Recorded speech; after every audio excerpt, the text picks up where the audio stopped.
because the media loves to fixate on violence and Yeah. addiction and all that stuff. Like they love to sound the alarm on Fortnite and Hmm. Roblox and all that. But not a lot of people know about games like Undertale or Fallen London, which is a brilliant text-based browser game. They don't know that games can tell stories and tell stories in a way that no other medium can. Mm.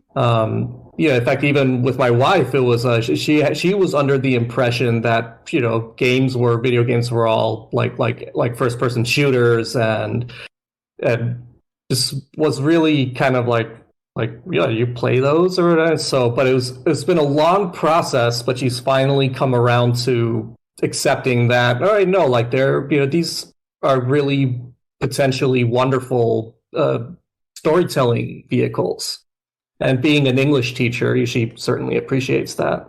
Yeah, that is very eye-opening too. I mean, I think it's for sure there's the sensationalist media perspective on things like, how can we make people scared and click on our articles to here's a threat you never knew, but first these commercials, I think you're right. I love what you said about the idea of that it tells.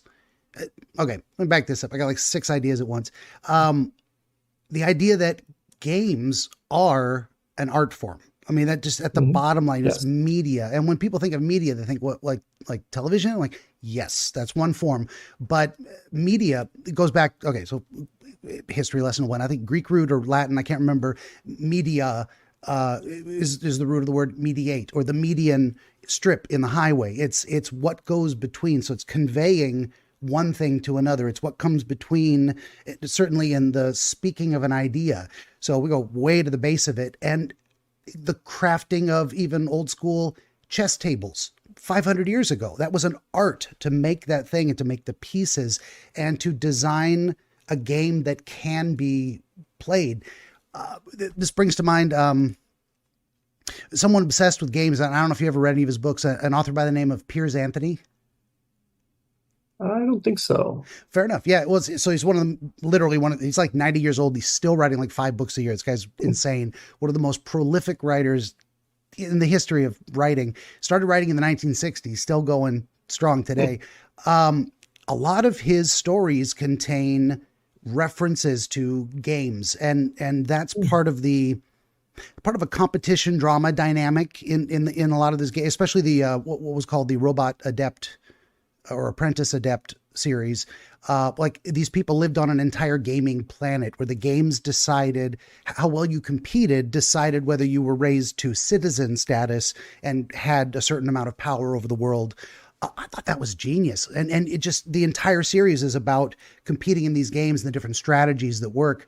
This connects back to what I was saying with the idea of everything I need to know about life, I learned from games in a way. And I like to conceive of life that way, especially being an old school RPG fan, the idea of everything is a quest and leveling up. And there's different things. I mean, you level up once a year in your age. And all the points of life are the discrete experiences you've had. There's a reason we call them experience points, because it's very much, games are based on life, and then life is reflected in games and teaches us things about life. That's just, I've rambled a lot, but I don't know. There's probably something in there you have a comment. Yeah, no, that's absolutely that's the heart of what I try to get at, is how games are influenced by the wider world around them, and in turn, how games influence those who play them and the world around them. For sure. And that's really that's at the core of what I try to examine at the end of the day. Like that's boil it down to the bones. Like that's really what I'm trying to do. Absolutely. And then this all started with the idea of the storytelling thing and what makes it unique in my estimation. We'll get your feedback. I was going to say, I assume you agree, and maybe you don't, but the idea that it's one thing to hear someone tell you a story, to be a passive recipient, and that goes for audio, it goes for books, it goes for television and movies. These are all passive absorption type of things. In a game, you are placed in the role of a piece on the table. You're not just watching the main character. You are the main character, or a side character in some stories, which can also be very interesting. And then you get to make decisions. And I think the best games, in my opinion, are the ones where, your decisions they reflect yourself. You're given that option, but also change the way the world responds to you. And that's what I was talking about, The Witcher and Undertale, games like that. It's a very unique experience that can't be duplicated, I don't think, in any other kind of medium.